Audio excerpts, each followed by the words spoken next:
Our second speaker is Anahit Kartashyan. She will be talking about the public and communal celebrations as a tool for fostering Ottomanism in the Armenian community of Izmir. Anahit received her bachelor's degree in Turkish studies from Yerevan State University in 2008 and her master's degree in Ottoman studies in 2010. Currently, she is a PhD candidate at St. Petersburg State University in Russia and a master's student at European University at St. Petersburg. She teaches Turkish language at High School of Economy, St. Petersburg branch of State University. Her research focuses on the Armenian community of Constantinople and Smyrna in the 19th century. Now she works on comparative research project on Armenian students in the Ottoman and Russian empires. Anahit? Thank you very much. Sunumum İngilizce olacak. Ama önce My presentation will be in English, but first of all, I would like to thank those a few years ago. And a few years ago, when I started to study on Armenians in İzmir and in Istanbul, and I could access only a few sources about Armenians in İzmir, and late Sarkis Serokyan in Istanbul helped me to meet a person, and this person shared her archive with me, and she said that this was on one condition: whenever I wrote something about Armenians in İzmir, I would always mention the name of the Hrant Dink Foundation. So I would like to thank you, Zakaria, Mr. Zakaria, and I would like to thank Hrant Dink Foundation. And now I will be making my presentation in English. this is the case of incorporation of the Armenian community of Smyrna into the imperial project through education, imperial and communal celebration, and social events. My paper is divided into 3 sections. The first section of paper is a paper outlines the main causes that lead the Ottoman Empire on the path of modernization. It analyzes how the Ottoman reformers seek to break with the Ottoman pre-modern past and transform the empire to the modern state in order to restore its prestige, power, and be equal player in European system. The next section briefly analyzes the impact of Western-oriented education on incorporation of the Ottoman Armenians into imperial modernization program. And finally, the last section, in the last section, using the Armenian newspapers Arşaluis Araratian, Hayastan, Meu, I discussed both Ottoman public celebrations, local communal celebrations, and social activities. I argue that Ottoman public and local communal celebrations or social activities were an important tool for the local authorities of Smyrna to manage the Ottoman image and to demonstrate religious freedom in the Ottoman Empire. Also to build loyalty towards the Ottoman state. At the beginning of the 19th century, the Eastern question was in the spotlight of foreign policy of France, the British Empire, and the Russian Empire. In the second quarter of the 19th century, in particular on the eve of Crimean War, and after it, the Christian Church became the subject of foreign powers policy in the Ottoman Empire. Russia used a protectorate over Orthodox Church, meanwhile Britain stood up for the Protestants' right. France demanded the right of patronage over Catholic population of the empire. The rise of national liberation movement of the Balkan peoples, the Egyptian conflict became the reason for interference in the internal affairs of the Ottoman Empire by the foreign states. International pressure as well as economic dependence on foreign capital, territorial losses emerged a decisive impetus in reconsidering the real situation in the Ottoman Empire. Tanzimat's statesmen were convinced of the necessity to continue the modernization of the state for improving its image and saving its integrity. The Egyptian conflict, which was challenging the territorial integrity of the Ottoman state, led to foreign state intervention in the Ottoman internal affairs, once more pushed the idea of modernization's urgency.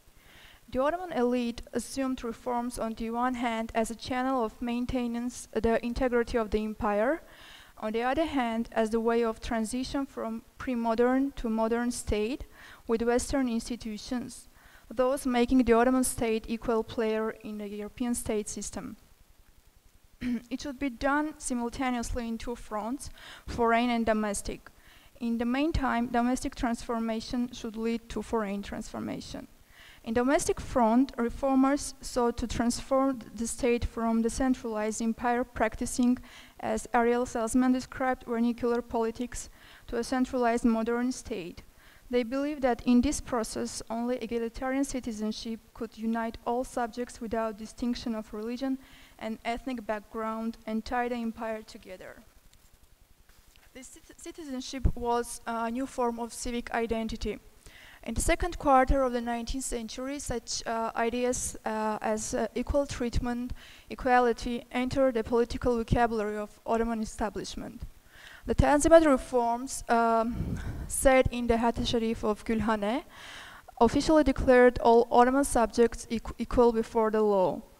In the first stage of Tanzimat reform, the concept of equality of all subjects without distinction of religion and ethnic background, the common territory and common government was formed in the framework of Ottomanism policy.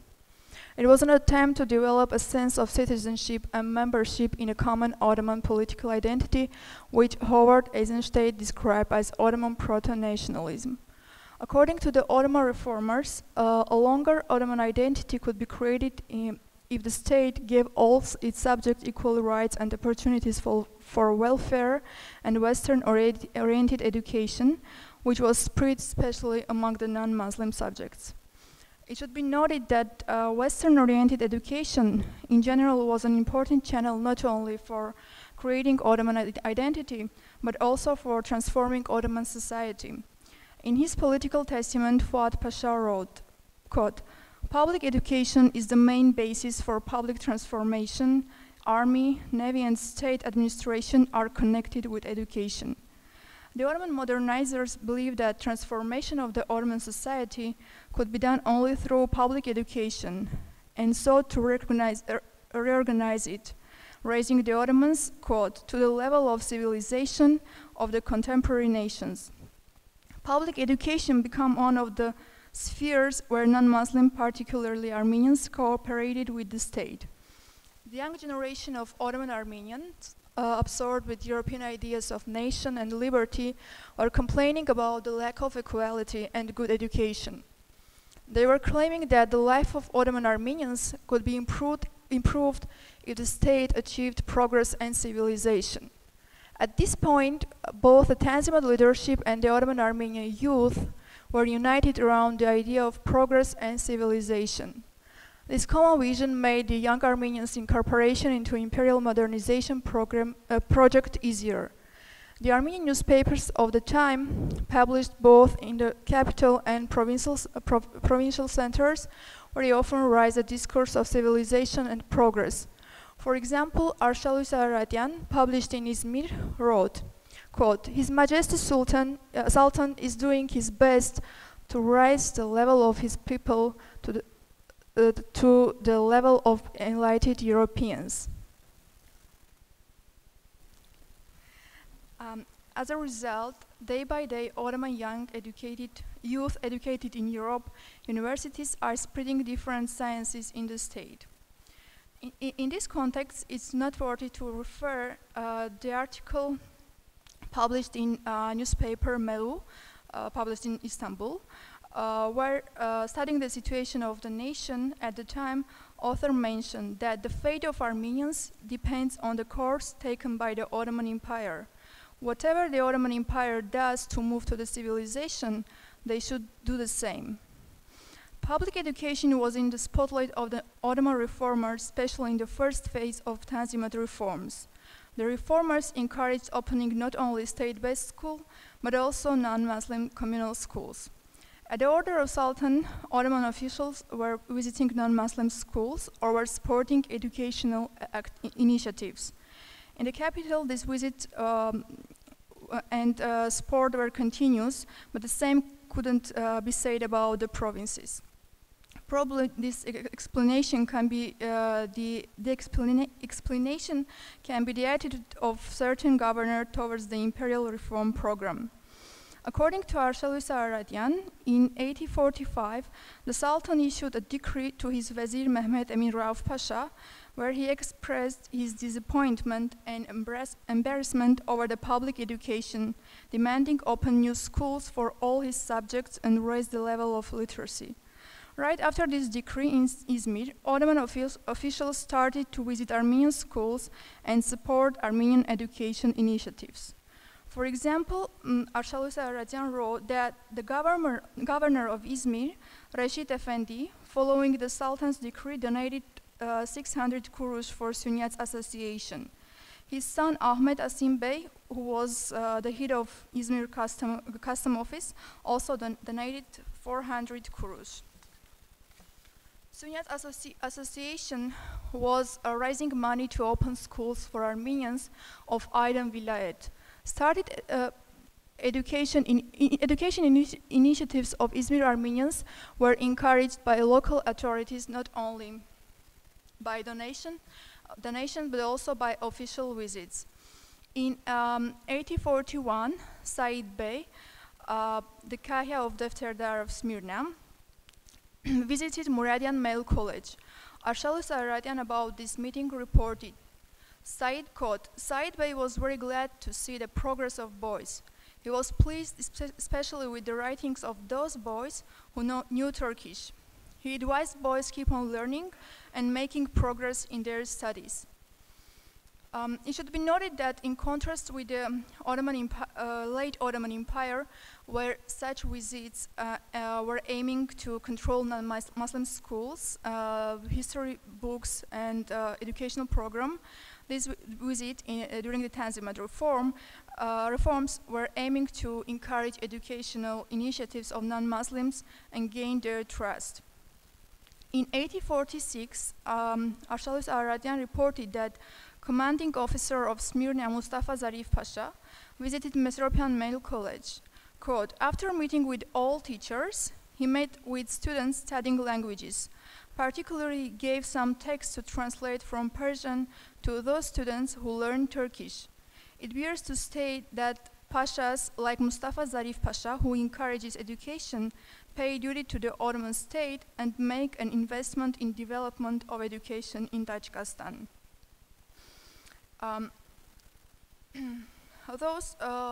The research of Arshal Aradian let us argue that in 1840s, the imperial center sought to incorporate Armenians into its reform projects, aiming to kill two birds with one stone, demonstrate to its non-Muslim subject and foreign states that Ottoman state was becoming modern civilized state which tolerated all its subjects.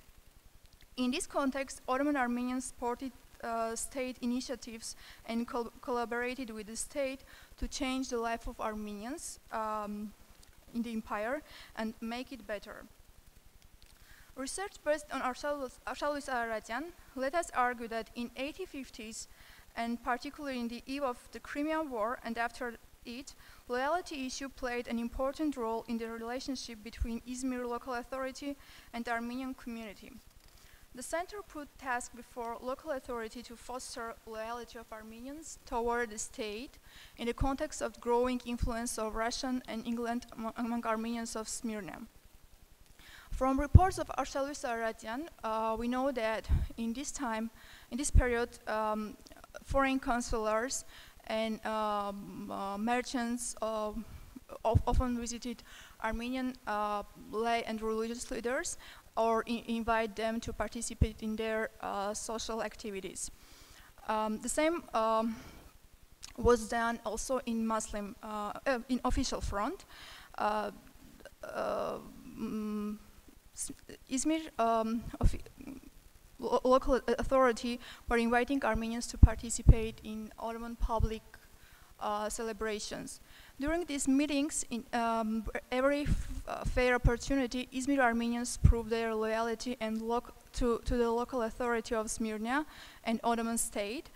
And a local authority of Smyrna attempted to show that Ottoman state does its best for the prosperity and progress of all subjects. For example, in annual awards ceremony of Mesropian Male College, which was one of the important social activities, social event for Armenians, and one was celebrating the Translators' Day, a religious holiday, where participating community members and foreign merchants and translators of foreign consulars. Among the participants were also military and civil representatives from local authority, who, as Arshalius Aradian describes, honored Armenians by their presence. The newspaper wrote, quote, when one of pupils had a speech in Turkish where he thanked to His Majesty Sultan Abdülmecid, the audience cried, "Long live the Sultan." Then Primate of Smyrna, Diocese Archbishop Paus, expressed his blessings to the Sultan and prayed for his health. In contrast to the 40s, in the 1850s, Izmir authority attempted to promote the idea of equality, common government, and common state. Well, another example, again from Arshalius Aradian, demonstrate that communal celebrations were one of the important channels for promoting the idea of common government. Arshalius Aradian in 1853 reported that during the Easter, the governor of İzmir, Ali Pasha, sent soldiers to ensure security of participants in Armenian church Saint Stepanos. This in his report, a newspaper particularly wrote, "We, Armenians, are thankful to governor of our province for the improvement of security. Fortunately, there was no incident." In Arshalius Aradian and especially in general all Armenian newspapers of the time published in Izmir, we can find such reports where newspaper raised the issue of city's reorganization and thanked the local authority for establishing justice and safety. The idea of common government and state was promoting also during the Ottoman public celebrations, such as celebration of Sultan's coronation and inauguration of Vali, in which were participating also religious leaders and lay members of Izmir Armenians. About this inauguration, Arshalius Aradian wrote, quote, "The new Vali of our province, Ahmed Pasha, arrived from Constantinople at our city last week. Among the officials and military officials and foreign consuls were also religious leaders of non-Muslims. After reading the Sultan's Hatt Sharif, Wali had speech where particularly he said that he would ask to collaborate with him for the sake of society of Smyrna, for the justice and safety.